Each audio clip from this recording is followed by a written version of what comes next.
The gunshot echoed through the quiet Nevada dusk, sending a flock of startled birds into the air as Teresa Osborne's steady hands lowered the smoking rifle.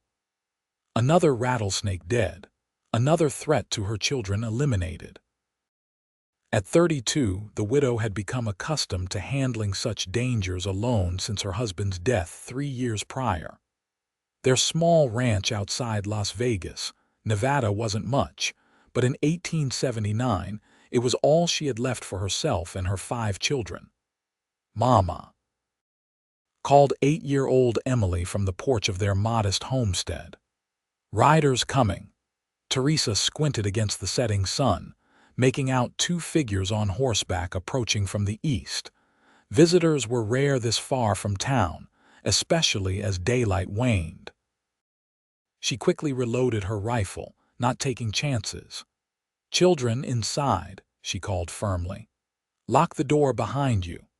As the riders drew closer, Teresa could make out that one was Sheriff Wilson, a balding man with a perpetually worried expression who rarely ventured this far from town.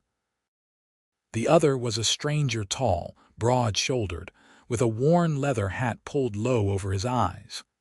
"Evening, Mrs. Osborne," the sheriff called as they reined their horses to a stop several paces away. "Hope we're not disturbing you." "Sheriff," Teresa acknowledged, keeping the rifle visible but lowered. "What brings you all the way out here this time of day?" Sheriff Wilson dismounted with a grunt. "Got someone I'd like you to meet. This here's Quinn Foster, just rode into Las Vegas yesterday. He's looking for ranch work, and I remembered you mentioning needing help with your place." The stranger tipped his hat respectfully as he dismounted, revealing kind eyes that contrasted with the weathered lines of his face. He looked to be in his mid-30s, with a careful way of moving that spoke of a man who'd seen his share of trouble. "Madam," he said, his voice deep but gentle, "don't mean to impose." Teresa studied him carefully. "I mentioned needing help months ago, Sheriff. Been managing just fine since." The sheriff shifted uncomfortably. "Well, fact is, Mrs. Osborne, folks in town are talking. A woman alone with 5 young ones miles from town. It ain't proper, and it ain't safe." Teresa's spine stiffened. "I've been improper and unsafe for 3 years now, and we've survived just fine."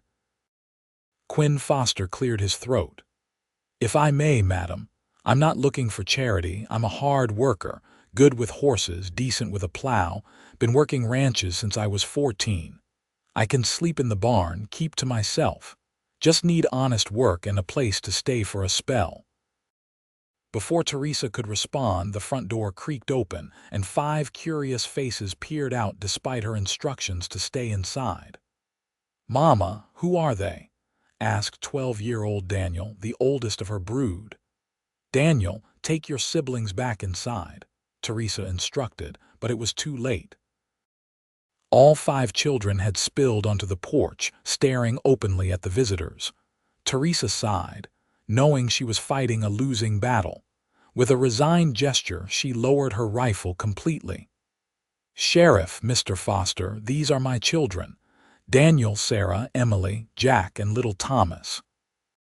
Quinn Foster's face transformed with a genuine smile as he looked at the children, and Teresa was struck by how much younger he appeared when he smiled. "5 children," he said, almost to himself. Then, looking directly at Teresa with those steady eyes, he added, "That's quite a handful for anyone, Mrs. Osborne." The widow squared her shoulders.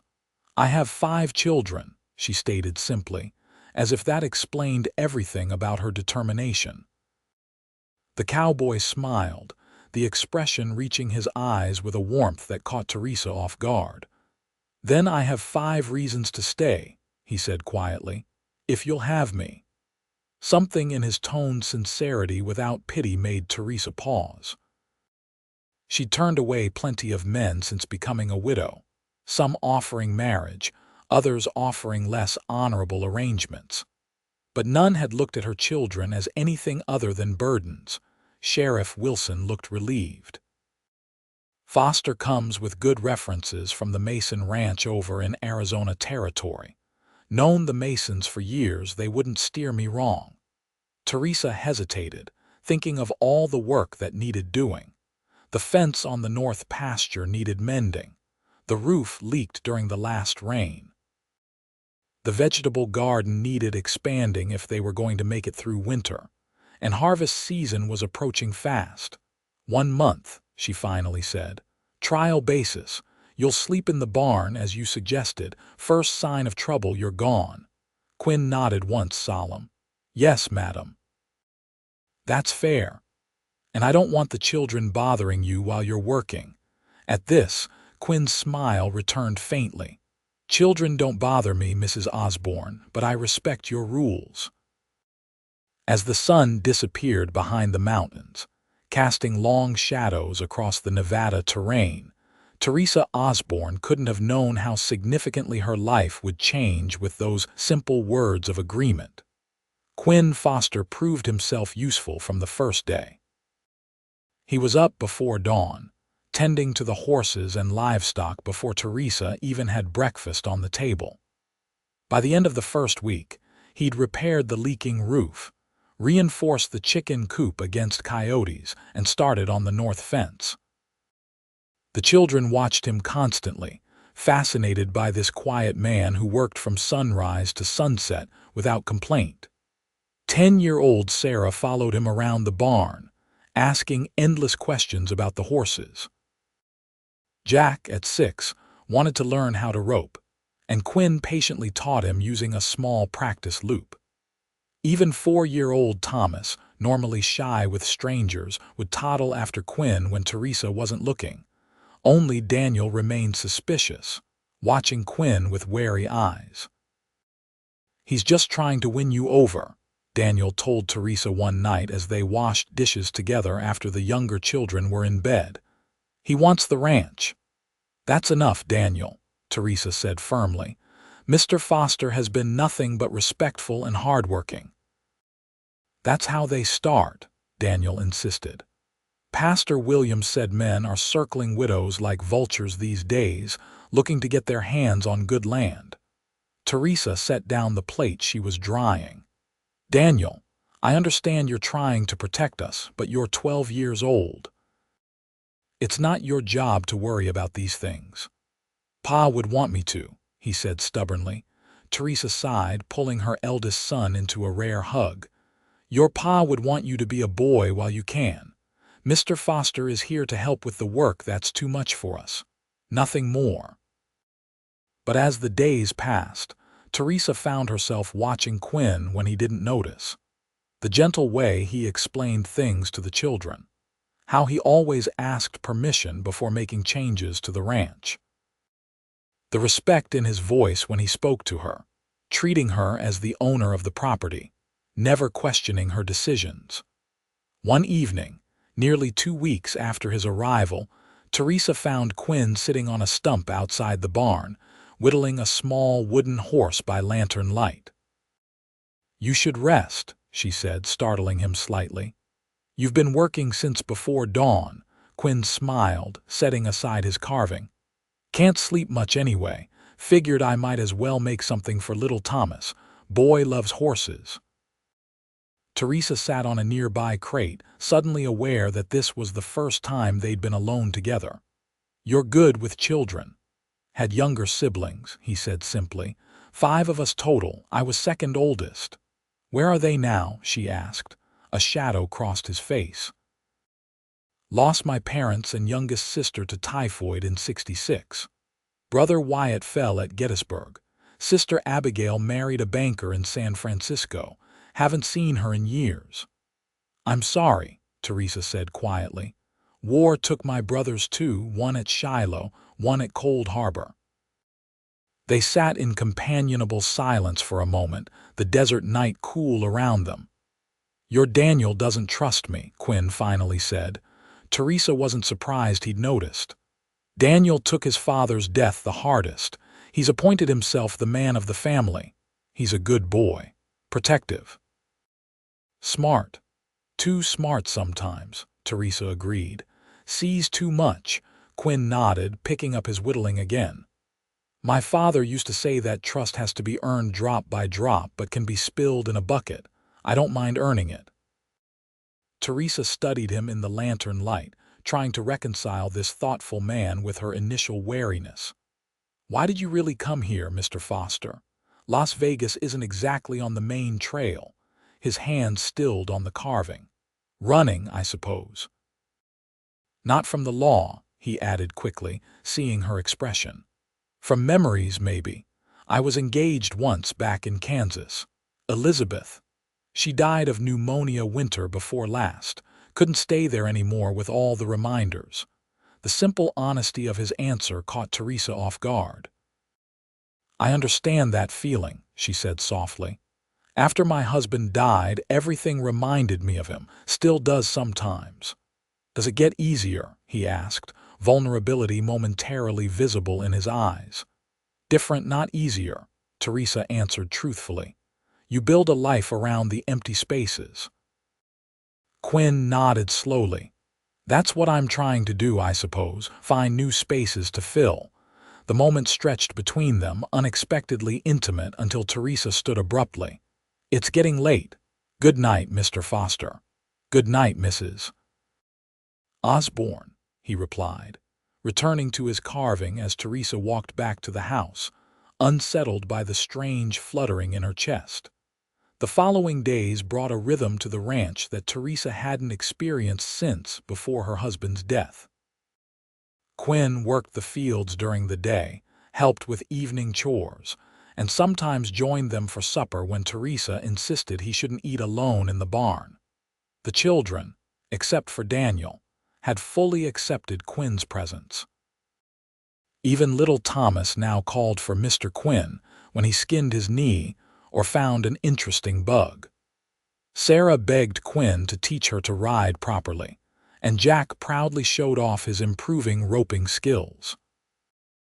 One afternoon, while Quinn was teaching Emily how to brush down the horses properly, Teresa overheard a conversation that stopped her in her tracks. My pa used to let me help with the horses, Emily was saying, before he went to heaven. Is that so? Quinn replied gently. I bet you were a good helper. I was. Pa said I had a natural way with animals. Emily was quiet for a moment. Do you think he can see me from heaven, Mr. Quinn? Teresa held her breath, wondering how Quinn would handle such a question. I believe he can, Quinn said thoughtfully. My ma used to say that love doesn't stop just because someone's gone. It keeps watching over us. That's what Mama says too, Emily nodded seriously, but sometimes she cries at night when she thinks we're sleeping. Teresa pressed a hand to her mouth, unaware that any of the children had heard her private moments of grief. Your mama is very brave, Quinn said. It's brave to feel sad and still get up every morning to take care of the people you love. Are you going to stay and help Mama be less sad? Emily asked with a child's directness. There was a pause before Quinn answered. I'll stay as long as your mama wants me to, Emily. That's her decision to make. I hope you stay forever, Emily declared. You make good pancakes. Quinn's laugh was warm and genuine. High praise indeed. Teresa slipped away, her heart conflicted. She hadn't realized how much Quinn's presence had already woven into the fabric of their lives. The children needed a father figure, that much was clear. But Teresa's own feelings were more complicated. The attraction she felt toward Quinn terrified her. She'd loved Matthew deeply, had built her life around him. The idea of caring for another man felt like a betrayal. Yet each day, Quinn's quiet strength and kindness chipped away at her defenses. The way he listened when she spoke. How he noticed when she was tired and found ways to lighten her load without making her feel incapable. The respect in his eyes that never wavered. The 1-month trial period was nearing its end when disaster struck. A wildfire, sparked by lightning in the distant hills, spread rapidly toward the ranch with a sudden change of wind. Quinn spotted the smoke first. Fire, he shouted, running toward the house. Mrs. Osborne, fire coming from the east. Teresa raced onto the porch, heart stopping at the wall of smoke visible on the horizon. "Children!" she screamed. Inside now, Quinn was already moving with purpose. "We need to make a fire break. There's not much time." For the next frantic hour, they worked together, Quinn with the plow cutting a wide dirt barrier, Teresa and Daniel soaking the ground and roof with water from the well. Sarah kept the younger children inside, ready to evacuate if necessary. The fire reached the edge of their property as the sun was setting, the roaring inferno casting an orange glow over everything. Embers flew through the air, threatening to ignite the dry grass beyond their hastily created firebreak. "It's too close," Teresa cried, watching a burning branch land dangerously near the barn. "We need to get the children out." Quinn shook his head grimly. "No time. Roads might already be cut off." He grabbed more buckets. "We make our stand here." Through the night they fought, an exhausting battle against nature's fury. Quinn seemed to be everywhere at once, stamping out spot fires, moving livestock to safety, reinforcing their defenses. At one point, he disappeared into the smoke when a burning tree threatened the chicken coop, returning minutes later with singed clothing but the danger contained. By dawn, the main fire had passed them by, leaving their ranch a smoky island in a sea of blackened earth. The firebreak had held, saving the house and most outbuildings, though the far pasture and part of the cornfield were lost. Teresa found Quinn sitting on the porch steps, exhaustion evident in every line of his body. His hands were blistered, his face streaked with soot. Without thinking, she sat beside him and took his injured hands in hers. "You saved our home," she said simply. Quinn shook his head slightly. "We saved it together. You could have left," she pointed out, "taken a horse and ridden out ahead of the fire. Most hired hands would have." He looked at her then, his eyes serious despite his exhaustion. "I'm not most hired hands, Mrs. Osborne, and I wouldn't leave those children, or you." The weight of his words hung in the smoke-filled air between them. Teresa realized she was still holding his hands and gently released them, suddenly aware of the children watching from the doorway. "I believe your trial month is up, Mr. Foster," she said, trying to keep her voice steady. Something like disappointment flickered across his face. "I suppose it is. I'd like you to stay," Teresa continued. "Permanently, we'll work out fair wages." Relief replaced the disappointment in his eyes. "I'd be honored, Mrs. Osborne." Daniel stepped forward from the doorway. "Thank you for saving our home, Mr. Foster," he said formally, extending his hand as he'd seen men do. Quinn looked surprised but solemnly shook the boy's hand. "You did your part too, Daniel. Your pa would be proud." It was the right thing to say. Teresa watched as something shifted in her eldest son's eyes, not complete acceptance yet, but the beginning of respect. As summer turned to fall, the rhythm of ranch life settled into a comfortable pattern.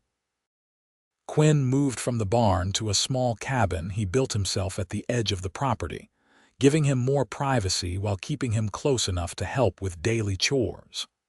The harvest was brought in, winter preparations made, and the ranch flourished under their combined care. Teresa found herself looking forward to the quiet evenings when, after the children were in bed, she and Quinn would sometimes sit on the porch and talk. He told her stories of his travels across the West, and she shared memories of her life before Las Vegas. Careful at first to mention Matthew often, Teresa gradually realized she was speaking of her late husband less frequently, without the sharp pain that had always accompanied his name. "You ever think of returning to Kansas?" she asked Quinn one crisp October evening. He considered the question seriously, as he did all her questions.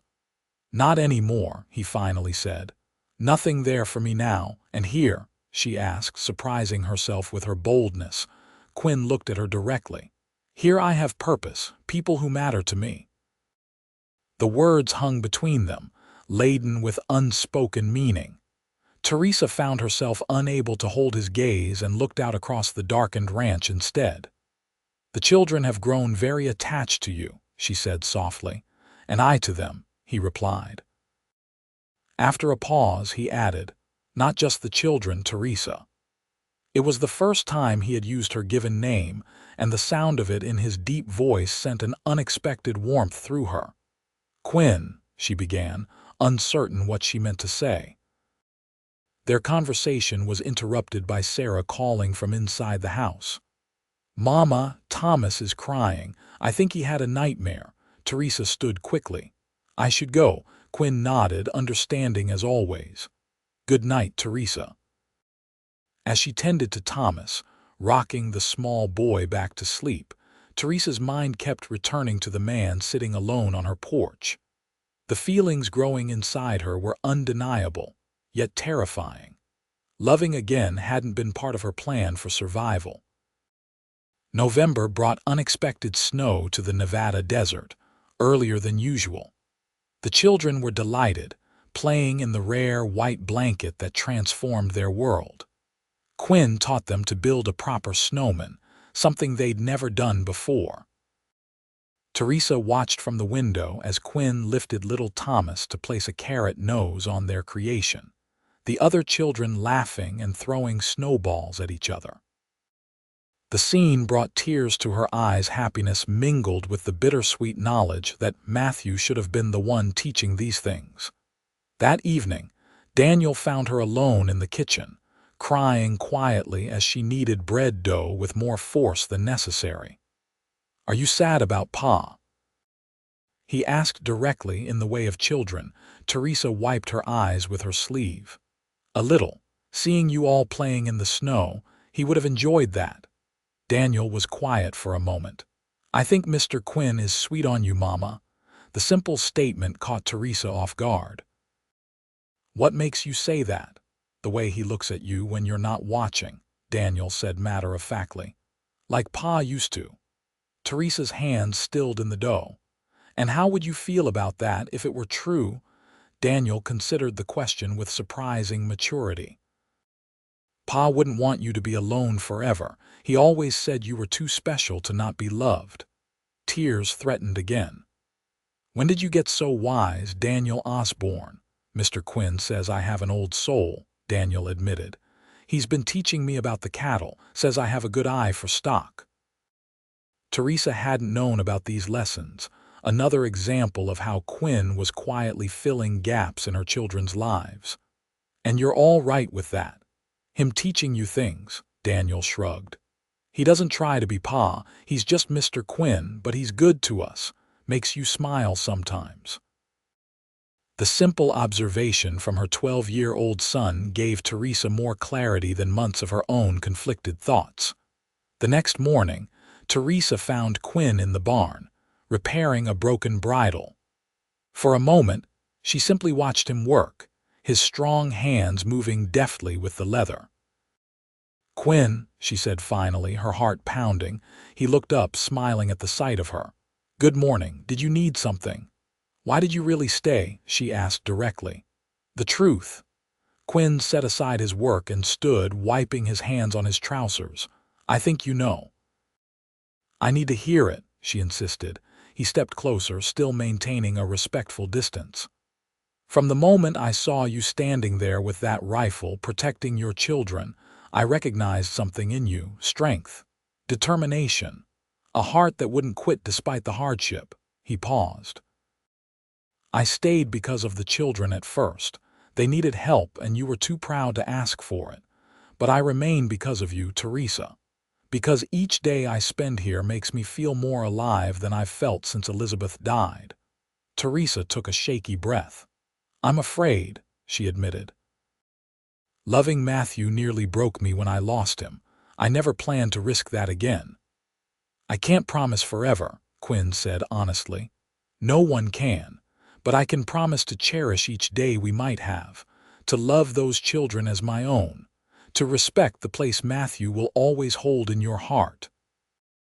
A tear slipped down Teresa's cheek. "The children adore you. And I them," he said simply. "All five give me purpose, joy, hope for a future I'd given up on." "But Teresa," he stepped closer, close enough now that she could feel the warmth of him. "It's their mother who has captured my heart completely." Teresa looked up into his eyes, seeing the truth there. Slowly, deliberately, she closed the distance between them and placed her hand on his chest. "I think I've been falling in love with you since the night of the fire," she whispered. "Maybe even before." Quinn's hand covered hers where it rested on his chest. "May I court you properly, Teresa Osborne, with the children's blessing?" Instead of answering, Teresa rose on tiptoes and pressed her lips gently to his. The kiss was brief, tender, a promise rather than a passion, but when she pulled back, Quinn's expression of wonder made her heart soar. "I'll take that as a yes," he said softly, a smile spreading across his face. Their courtship progressed through the winter months, Quinn careful to respect Teresa's boundaries and the children's feelings. He continued living in his small cabin, joining the family for meals and evening activities, but maintaining propriety that the town would approve of. The children's reactions varied.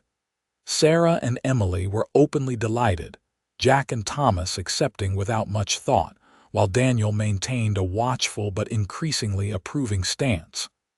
Quinn made a point of spending time with each child individually, learning their interests and concerns. By spring, the entire town of Las Vegas knew that the widow Osborne and her ranch hand were courting. Most approved, especially after witnessing Quinn's respectful behavior and obvious devotion to the children. A few gossiped, as small towns always do, but Sheriff Wilson quickly put a stop to the more malicious talk. On a warm April evening with wildflowers blooming across the ranch, Quinn asked Teresa to walk with him after the children were asleep. "I have something to show you," he said mysteriously, leading her toward the small stand of cottonwood trees near the creek. As they approached, Teresa gasped. Lanterns hung from the lower branches, casting a golden glow over a small clearing where a blanket had been spread. On the blanket sat a picnic basket and a small wooden box. "Quinn," she breathed. "What is all this?" "I had some help," he admitted with a smile. "Sarah and Emily are quite good at keeping secrets." He led her to the blanket and nervously took her hands in his. "Teresa, these past months have been the happiest of my life. You and the children have become my world." Teresa felt tears gathering in her eyes as Quinn reached for the wooden box.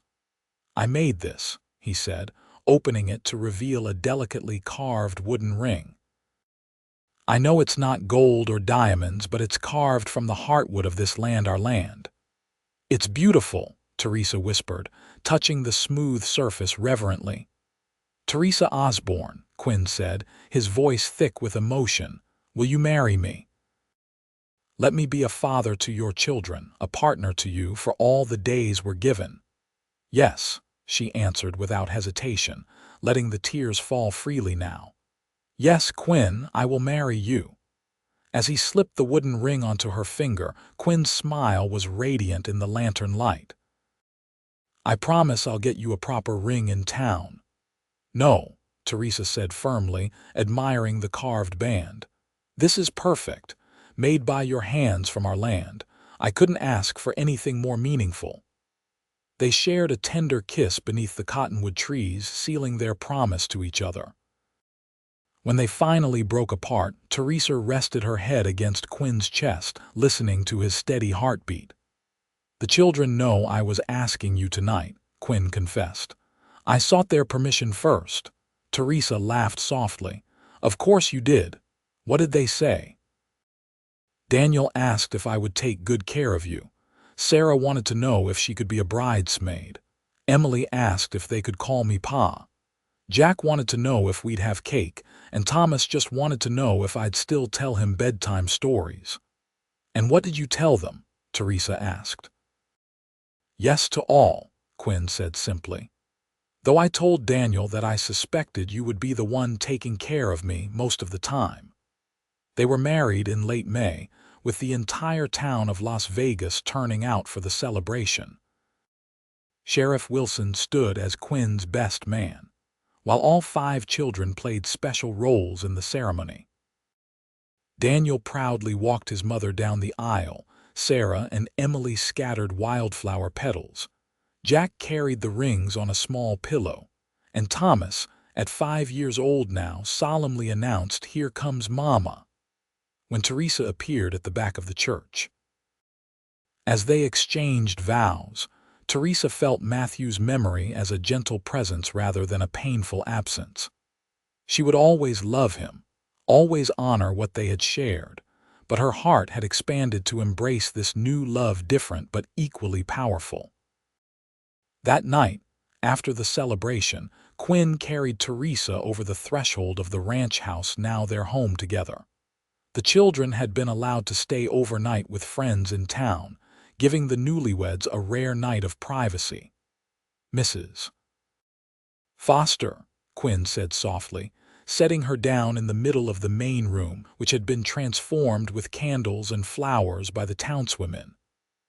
"I like the sound of that," Teresa replied, wrapping her arms around his neck. "Though I suspect it will take the children some time to adjust to their new names." "They can take all the time they need," Quinn assured her. "We have the rest of our lives ahead of us." As summer turned to fall again, the Foster ranch prospered. Quinn's knowledge of cattle breeding improved their small herd, while Teresa's garden expanded with new varieties. The children flourished under the love of both parents, with Daniel especially thriving under Quinn's mentorship. By Christmas, Teresa had news that brought their family full circle. Gathering everyone around the decorated pine tree in their main room, she and Quinn shared the announcement. "Children," Teresa said, her hand resting on her still flat stomach, "by next summer you'll have a new brother or sister." The reaction was joyous chaos, the girls immediately debating names, Jack wondering if he could teach the baby to rope, Thomas proudly declaring he would no longer be the youngest, and Daniel smiling quietly, understanding the significance of this new life. Later, as they watched the children play with their Christmas gifts, Quinn wrapped his arm around Teresa's shoulders. "When I rode into Las Vegas that day," he murmured in her ear, "I was just looking for temporary work, somewhere to rest before moving on. And now?" Teresa asked, leaning into his embrace. Quinn's hand gently covered her stomach where their child grew. "Now I can't imagine being anywhere else. You said once that after loss, you build a life around the empty spaces. But Teresa, there are no empty spaces anymore. You and these children, all 6 of them now, have filled every corner of my heart." Teresa turned in his arms, looking up at the man who had transformed her life in just 1 year. When the widow said, "I have 5 children," the cowboy smiled. "Then I have 5 reasons to stay," she reminded him. Little did we know those reasons would multiply. "Best decision I ever made," Quinn said, kissing her softly. "And I'll keep making it every day for the rest of our lives." Outside the window, snow began to fall gently on the Nevada desert, covering their ranch in a blanket of white promise, a fresh page for the next chapter of their story.